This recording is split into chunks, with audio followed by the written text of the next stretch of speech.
Good afternoon, students. Welcome po sa ating Physical Education 3. Finally, with our last topic in rhythmic activities is what you call festival dances. So, for today, I will discuss to you the different beliefs, culture, and customs of festival dances here in the Philippines. So, ano nga ba yung mga pinagkaiba or ano yung mga kulturang ginagamit or saan yung purpose nila kung bakit ginagawa yung festival dances. But before that, let's proceed with the learning objectives. First, demonstrate an understanding of collaboration, the creative process through leadership, participation, and reflection. Second, develop in multifaceted physical through training in dance techniques. Third one is to apply a variety of value system, aesthetics, and approaches to performing. Fourth one is to learn the vocabulary and practice methods of respectful critique and evaluation. Next is to integrate an understanding of cultural context into creative and scholarly research. Next is to demonstrate clear and convincing academic writing in the field. And last is to nurture inclusive community through dance. So, festival dance here in the Philippines, it is the cultural dances performed to a strong beat percussion instrument by a community of people sharing the same culture, usually done in honor of the patron saint or in the Thanksgiving in a bountiful harvest. Festival dances may be religious or secular in the nature. So festival dances, it has been performed for the strong beat or yung mga upbeat music. So festival dances, it is used to glorify the culture of a one country or the city. So for example, here in Batangas, so we use Kapeng Barako as a festival dances. So using Kapeng Barako, pinufulfill or pinapakita natin yung kahalagahan or paggamit ng culture sa pamamagitan ng Kapeng Barako. So using ng festival dances, so nakikita doon kung ano yung nagiging process, ano nga ba yung kung saan siya pwedeng gamitin. So, hindi lang sa kultura ng Pilipinas or sa isang lugar makikita ang festival dances, kundi sa pamamagitan ng festival dances, nano-nurture or nagiging level up yung city kasi nakikilala sila doon. So, as part of festival dances is used for Thanksgiving, a bountiful harvest. So, sa pamamagitan ng festival dances, it is a pleasure. It is Thanksgiving or it is a pleasure to have that kind of product. Halimbawa, meron nga tayo sa Batangas na Kapeng Barako. So, sa pamamagitan ng festival dances, so pinapakita dito ang pagpapahalaga sa isang produkto ng isang lugar. So, festival dances may be religious or secular in the nature. So, festival dances can be classified as the religious and non-religious. So mamaya magbibigay ako ng mga example kung ano nga ba yung pinagkaiba ng religious and non-religious festival. So as part lagi, yung pinagkaiba lang naman ng dalawa is religious is part of the patron saint. So gumagamit sila ng mga santo to glorify or to show the faithfulness nila dun sa saint. So sa mga doon naman sa non-religious, gumagamit sila or pinapakita yung mga produkto. So magkaiba po 'yun. Yung isang uri ng festival is used for the patron saint o sa mga santo, and then yung isa naman is for the product.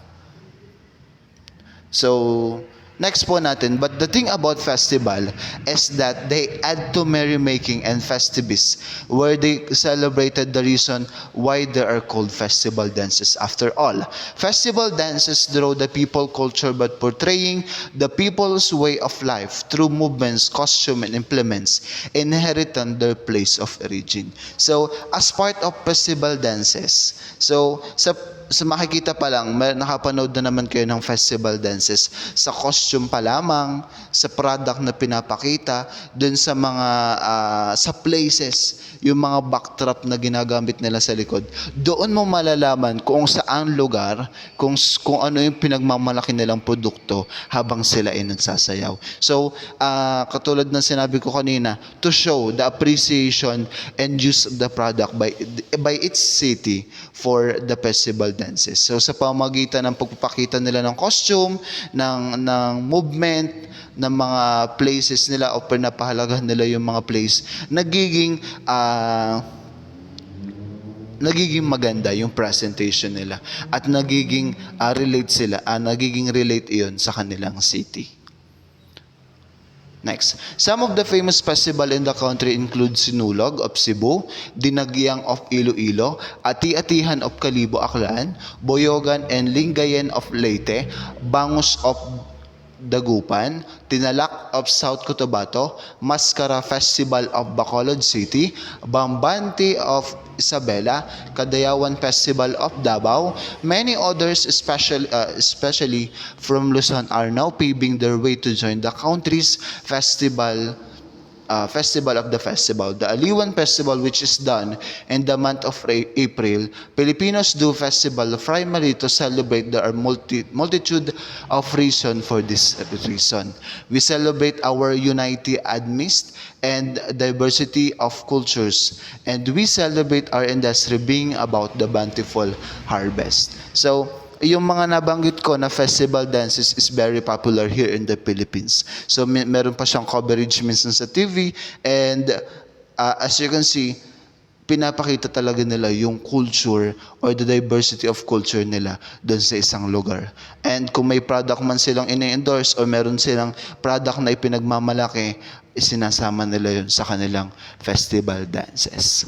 So, festivals have been consistent, crowded, producing activity leading to upliftment of community economy due to its tourism and entertainment value. Basically, festivals are form of entertainment that attract foreign and domestic tourists to visit place, eventually leading to the evaluation of the Filipinos' quality of life. Whatever festival we celebrate, be it done to the honor of religious icon to celebrate our industry. Festival dances are reflections of the unity of the people community despite of economic, social environment, cultural and political challenges we face every day. There are no other race more resilient than ours. So, yung festival dances, nakaka-attract sila, lalo kapag merong pumupunta mga foreigner or kaya merong namamasyal doon sa isang lugar. So, sa pamamagitan ng festival dances, naiinganyo or na-attract yung isang tao, ay maganda pala yung culture nila doon. Maganda pala yung mga places doon. So, habang ikaw ay nasasayo ng festival dance, merong isang tao na nahihikayat pumunta doon sa isang lugar. Sa pamamagitan nun, tataas yung ekonomiya ng isang lugar. Bakit? Kasi kapag halimbawa pumunta sila doon sa place na yon, syempre, magpipicture sila, then magpo-post sila sa internet, makikita ng ibang tao, mahihikayat ng ibang tao na pumunta dun sa lugar na yun. Kasi nga, maganda yung pinaka-presentation ng iyong festival dance habang ikaw ay nagsasayaw.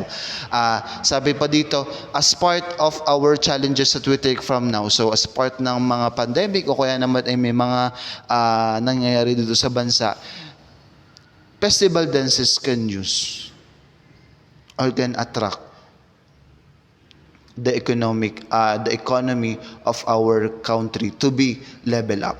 So, sa pamamagitan ng festival dance, marami pala talaga silang purpose in life. So, despite ng mga challenges, makakatulong po siya sa ating ekonomiya. So, I will discuss to you the different festival here in the Philippines. So, first one is the Dinagyang Festival. So, what do you call by Dinagyang Festival? So, a crowd and tourist drawer, the Dinagyang Festival in a city, Saydililik, cultural and religious event that is celebrated every fourth weekend of January is in Iloilo. As we other Grand Filipino Festival, the highlight of the festival is the colorful street parade with performers dressed of one-of-a-kind costumes while dancing in the hypnotic beats of the drums. So, Dinagyang Festival, so as you can see in the picture, so very colorful yung kanilang costume. So, ang costume po nila is iisa. So habang sila ay sumasayaw, so isang hilera lamang, and then yung costume po nila is iisa. Sa kasabay ng hypnotic beats of the drum. So hypnotic beats yung parang nahihypnotize ka. Kasi sa sobrang ganda, sobrang upbeat ng music, nadadala ka sa kanilang music hanggang sa ikaw ay makita mo na ang kahalagahan ng Dinagyang Festival. Next, Panagbenga o Baguio or the Flower Festival. So sa Baguio City, the Panagbenga. So the Baguio Flower Festival, as its name suggests, it is a festival of flowers in the city of Baguio, the country's summer capital, held annually from February 23 to March 3. So the festival was made by the city locals official to give importance to the city flourishing cut flower industry. So as a flower festival, the cultural event features beautiful name floats embellished with lush and colorful flowers. Likewise, it is a street parade where dancers are dressed in a flower-inspired and multi-hued costumes. So as part of Panagbenga Festival, so ini-introduce po nila is the flower itself. Yan. So, from the Baguio City, meron po ang pinaka-ano nila, sabi ko nga kanina, as part ng festival dances, gumagamit sila ng produkto para ipakita yung pagpapasalamat nila sa magandang ani ng bulaklak. So, Panagbenga or Baguio Flower Festival is used to attract more people. Biro nyo, from the February 23 to March 3, medyo malayo yung gap ng festival dance. Kasi nga, sobrang importante sa kanila yung paggamit ng bulaklak. So sa pamamagitan noon, maraming napuntang tao and then nahihikayat sila habang sila ay nanonood. Yan. Next, Pahiyas Festival. So, Pahiyas Festival is one of the most unrated grand festival in the Philippines, celebrated every 11th and 15th day of May in Lucban, Quezon. This festival is Thanksgiving celebration for the bountiful harvest to the town. In addition, Filipinos celebrated this festival as a tribute to San Isidro Labrador, the patron of the saint for the farmers. So during the festival, every home on Lucban is adorned with the town agricultural produce like vegetable, fruits, and rice. Furthermore, each home offers mouth-watering servings of keeping multicolored hanging rice tortillas to all their guests. So, as part ng Pahiyas Festival, so hindi katulad siya ng Panagbenga Festival is focuses with the flower in the Baguio City. So, Pahiyas Festival is used to contribute different product or plants in the Lucban, Quezon. So as part pa din niya ng Pahiyas Festival is used to glorify the name or the saint of San Isidro Labrador, who is the farmer of their product. So, sa Pahiyas Festival, hindi lang yung culture ng produkto yung pinapakita, kundi meron yung saint na pinanggalingan. So, dalawang religious yung pumasok doon. The religious and the non-religious festival. So, next po tayo, the Sinulog Festival. Yan, medyo common to sa inyo. So, Sinulog Festival is no least of the most colorful and vibrant festival in the Philippines. It is complete without mentioning Cebu Sinulog Festival, often touted as the granddaddy of the Philippine festival. The Sinulog Festival is truly the most celebrated festival in the country, drawing millions of tourists from all over the world. As traditional Filipino festival, Sinulog is basically commemorations of the pagan origins, as well as the conversion of acceptance to Roman Catholicism. Moreover, it is a celebration to give thanks to graces given by Señor Santo Niño. A week celebration for the festival has handful of the exciting of integrating activities such as street grand parade which last more than 8 hours. So Sinulog Festival is one of the most colorful and most gorgeous Sinulog Festival in the Philippines, not just for